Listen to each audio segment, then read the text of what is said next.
A very good morning to all of you. Hardness हमने अभी जो वाटर का चैप्टर स्टार्ट किया है, आज उसका सेकेंड लेक्चर है और सेकेंड लेक्चर में हम ये देखेंगे कि हमें वाटर की यानी कि पानी की हार्डनेस को कैलकुलेट कैसे करना है। हार्डनेस हिंदी में मैंने बताया था कि हार्डनेस को क्षारीयता कहते हैं।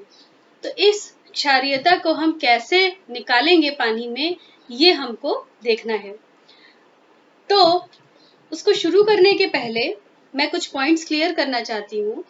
जैसे फर्स्ट पॉइंट ये होगा कि हार्डनेस हमेशा कैल्शियम कार्बोनेट के टर्म्स में निकाली जाती है। कैल्शियम कार्बोनेट के टर्म्स में निकालने का मतलब ये है कि हम स्टैंडर्ड हमेशा कैल्शियम कार्बोनेट को मानेंगे, एक स्केल मानेंगे हम कैल्शियम कार्बोनेट को। जैसे इलेक्ट्रोकेमिस्ट्री में हम स्टैंडर्ड हाइड्रोजन इलेक्ट्रोड को या इलेक्ट्रोकेमिकल सीरीज में हाइड्रोजन को हम स्टैंडर्ड मान के स्केल को कैलिब्रेट करते हैं, हाइड्रोजन से ऊपर या हाइड्रोजन से नीचे। ऐसा हम इसलिए करते हैं क्योंकि हाइड्रोजन का पोटेंशियल 0 वोल्ट होता है। उसी तरह से हार्डनेस के चैप्टर में भी हार्डनेस कैल्शियम कार्बोनेट के टर्म्स में निकाली जाती है और कैल्शियम कार्बोनेट को ही स्टैंडर्ड माना जाता है। ऐसा इसलिए माना जाता है क्योंकि कैल्शियम कार्बोनेट पहला बहुत ही इनसॉल्युबल सॉल्ट है और दूसरा इसका मॉलिक्यूलर वेट 100 होता है। 100 होने का मतलब ये है कि कैलकुलेशन में आसानी होती है। तो पहला पॉइंट तो ये हुआ। दूसरा पॉइंट, हार्डनेस के इक्वेशंस पर आने से पहले हम आपको कुछ पुराने कॉन्सेप्ट्स को रिफ्रेश करना चाहते हैं, जैसे normality, molarity, equivalent weight, strength, concentration. ये जितनी भी टर्म्स हैं, ये इनके लिए क्या हम फॉर्मूले यूज करते हैं, ये हम एक बार से फिर से रिफ्रेश करेंगे और उसके बाद ही हम आगे बढ़ेंगे। तो सबसे पहले आते हैं स्ट्रेंथ या कॉन्सेंट्रेशन ऑफ सॉल्यूशन। स्ट्रेंथ या concentration of solution in terms अगर हम जनरल पूछें, स्ट्रेंथ क्या होती है किसी सॉल्यूशन की, या कंसंट्रेशन किसी सॉल्यूशन का आपने कैसे लिखा है, तो उसके लिए अक्सर बच्चे कंफ्यूज हो जाते हैं और स्ट्रेंथ को मोलैरिटी और नॉर्मेलिटी से कंफ्यूज करने लगते हैं। नहीं, मोलैरिटी, नॉर्मेलिटी, स्ट्रेंथ होते सारे के सारे ही कंसंट्रेशन के यूनिट्स हैं, बट होता सब में डिफरेंस है। हमें यहाँ पर यही स्टडी करना है कि तीनों में डिफरेंस है क्या। तो सबसे पहले स्ट्रेंथ पे आते हैं। स्ट्रेंथ या कंसंट्रेशन अगर इन जनरल बोला जाता है किसी न्यूमेरिकल में या लैब के एक्सपेरिमेंट्स में, अक्सर टाइट्रेशंस में अगर एक जनरल टर्म स्ट्रेंथ बोली गई तो वो उसका मतलब होता है weight of the substance upon volume. Simple, weight upon volume is called strength. अगर आप वेट अपॉन वॉल्यूम लिख रहे हैं सिंपल वे में, तो हम इसे स्ट्रेंथ या कंसंट्रेशन कहते हैं और इसकी यूनिट होती है ग्राम्स पर लीटर या मिलीग्राम्स पर लीटर या किलोग्राम्स पर लीटर, व्हाटएवर। लेकिन स्ट्रेंथ केवल वेट अपॉन वॉल्यूम होता है, स्ट्रेंथ या कंसंट्रेशन। स्ट्रेंथ के बाद नेक्स्ट आता है टर्म नॉर्मेलिटी। जैसे हम एक्सपेरिमेंट्स में कहते हैं 0.1 normal solution, 0.2 normal solution, 10 normal solution. अक्सर लैब में जो हमारे सोल्यूशंस बनते हैं वो नॉर्मल या मोलर सोल्यूशंस बनाए जाते हैं। तो नॉर्मेलिटी क्या है और स्ट्रेंथ से कैसे ये अलग हो जाती है, ये देखते हैं। नॉर्मेलिटी को हम जनरली डिफाइन करते हैं नंबर ऑफ ग्राम इक्विवेलेंट्स पर लीटर। नॉर्मेलिटी को हम जनरली डिफाइन करते हैं number of gram equivalents of solution पर लीटर या number of gram equivalents upon volume in litres, ये हम करते हैं। अब क्वेश्चन उठता है, what is gram equivalents? Gram equivalents क्या है? ग्राम इक्विवेलेंट्स को कहा जाता है weight upon equivalent wait. Wait upon equivalent wait को कहते हैं ग्राम इक्विवेलेंट्स। इस पॉइंट को नोट करिएगा, ग्राम इक्विवेलेंट्स को हम कहते हैं वेट अपॉन इक्विवेलेंट वेट। तो हम इसे लिखते हैं वेट अपॉन इक्विवेलेंट, को एक जनरल टर्म दे दी गई, number of gram equivalents upon volume. और जब हम इसे ओपन करेंगे तो wait upon equivalent weight into volume in litres. I hope ये बात आपको समझ आ गई कि नॉर्मेलिटी क्या है और इसमें रोल होता है इक्विवेलेंट वेट का। स्ट्रेंथ में कहीं पर भी इक्विवेलेंट वेट का रोल नहीं है, नॉर्मेलिटी में इक्विवेलेंट वेट का रोल है। मतलब अगर आप स्ट्रेंथ में नीचे इक्विवेलेंट वेट को डाल देंगे तो ये नॉर्मेलिटी में बदल जाएगा। ये बात आपको समझ आ गई होगी कि स्ट्रेंथ और नॉर्मेलिटी में क्या फर्क है। दूसरी बात, अब हम आते हैं व्हाट इज इक्विवेलेंट वेट।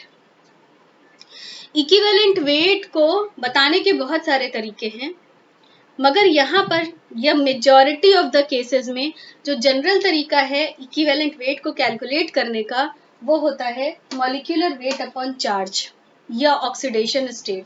आप चार्ज ना लिखना चाहें तो आप लिख सकते हैं molecular weight upon oxidation state. जैसे हमने लिया, मान लीजिए सोडियम आयन, सोडियम का एटॉमिक वेट 23 है और सोडियम एक इलेक्ट्रॉन लूज करता है और Na+ में चेंज होता है, तो इसका ऑक्सीडेशन स्टेट 1 आएगा, +1।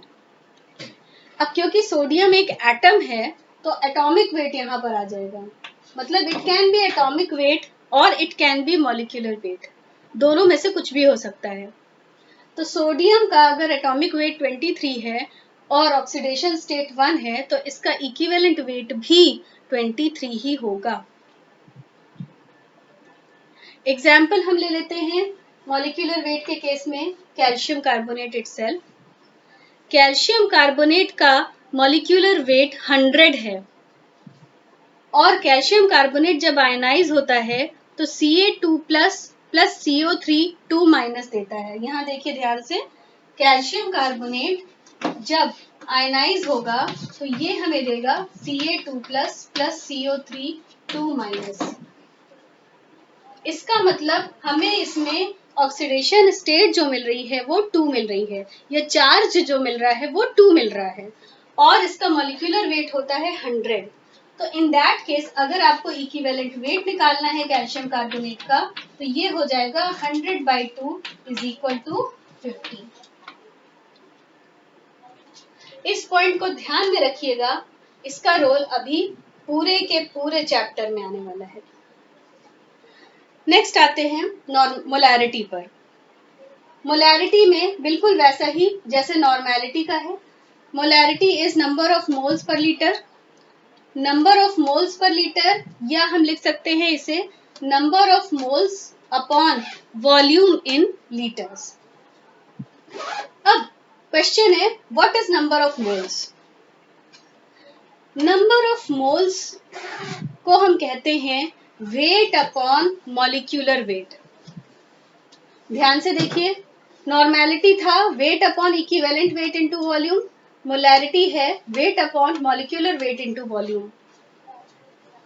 और अगर आप स्ट्रेंथ में वेट के नीचे मॉलिक्यूलर वेट डालते हैं तो स्ट्रेंथ जो है वो मोलर सोल्यूशन में कन्वर्ट हो जाएगा। तो इससे आप समझ सकते हैं कि तीनों में अंतर क्या है। तीनों हैं कॉन्सेंट्रेशन ही, लेकिन तीनों में फर्क आ रहा है इक्विवेलेंट वेट या मॉलिक्यूलर वेट का। अब यहां तक सारी चीजें क्लियर हुई हो तो हम आते हैं हार्डनेस पर। अब हमको ये देखना है कि हम कैल्शियम कार्बोनेट इक्विवेलेंट्स के टर्म्स में हार्डनेस को कैसे कैलकुलेट करते हैं।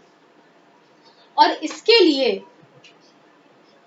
एक फॉर्मूला दिया गया है बुक्स में, strength of hardness producing substance, strength मतलब concentration, strength of hardness producing substance into molecular weight of calcium carbonate upon molecular weight of hardness producing substance.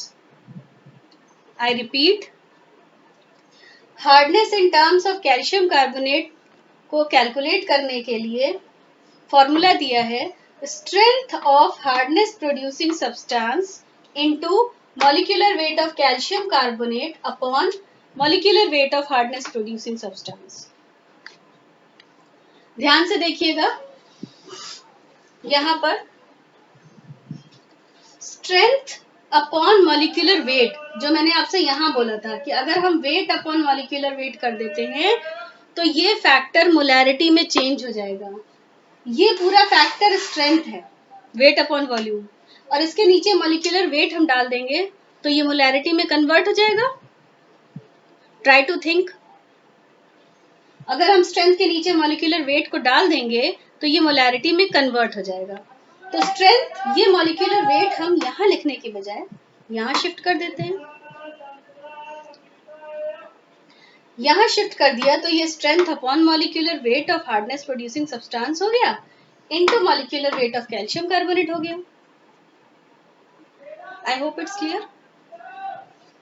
तो ये देखिए, strength upon molecular weight of hardness producing substance into molecular weight of calcium carbonate, ये यहां पर मैंने लिख दिया। And strength upon molecular wait क्या हो गया, wait upon molecular weight into volume और मोलैरिटी, यानी ये बन गया molarity into molecular weight of calcium carbonate. फिर से देखिए, स्ट्रेंथ अपॉन मॉलिक्यूलर वेट हो गया मोलैरिटी, और मोलैरिटी को जब आप खोलते हैं, ओपन करके फॉर्मूला लिखेंगे तो ये हो जाएगा wait upon molecular weight into volume. यही फॉर्मूला यहाँ लिखा हुआ है मोलैरिटी का, wait upon molecular weight into volume, यही यहाँ पे लिखा हुआ है। ठीक है, और बिल्कुल इसी तरीके से अगर आप strength upon equivalent weight of hardness producing substance into equivalent weight of calcium carbonate लिखते हैं, जैसे हमने यहाँ पर लिखा equivalent weight of calcium carbonate, equivalent weight of hardness producing substance, तो स्ट्रेंथ अपॉन इक्विवेलेंट वेट, ये जो चीज पार्ट हो गया इसका, इसको कहा जाएगा नॉर्मेलिटी। तब ये हो जाएगा नॉर्मेलिटी इंटू इक्विवेलेंट वेट, ये देखिए नॉर्मेलिटी इंटू इक्विवेलेंट वेट, या फिर ये हो जाएगा wait upon equivalent weight into volume total into molecular into equivalent weight of calcium carbonate. अब आप एक बात और देख लीजिए, molecular weight upon of calcium carbonate upon molecular weight of hardness producing substance, या इसकी जगह पर equivalent weight of calcium carbonate upon equivalent weight of hardness producing substance, इस रेशियो को कहा जाता है मल्टीप्लिकेशन फैक्टर। ध्यान दीजिएगा, इस रेशियो को कहते हैं मल्टीप्लिकेशन फैक्टर। यहाँ पर इक्विवेलेंट वेट की बात की गई है, इस रेशियो को हम कहते हैं मल्टीप्लिकेशन फैक्टर। इस मल्टीप्लिकेशन फैक्टर का इस्तेमाल आगे हार्डनेस कैलकुलेशन और लाइम सोडा प्रोसेस में हार्डनेस कैलकुलेशन में इस्तेमाल होगा। तो ये तो बेसिक कॉन्सेप्ट्स थे सिंपल हार्डनेस कैलकुलेशन के। नेक्स्ट वीडियो में एक न्यूमेरिकल डिस्कस करते हैं आपसे।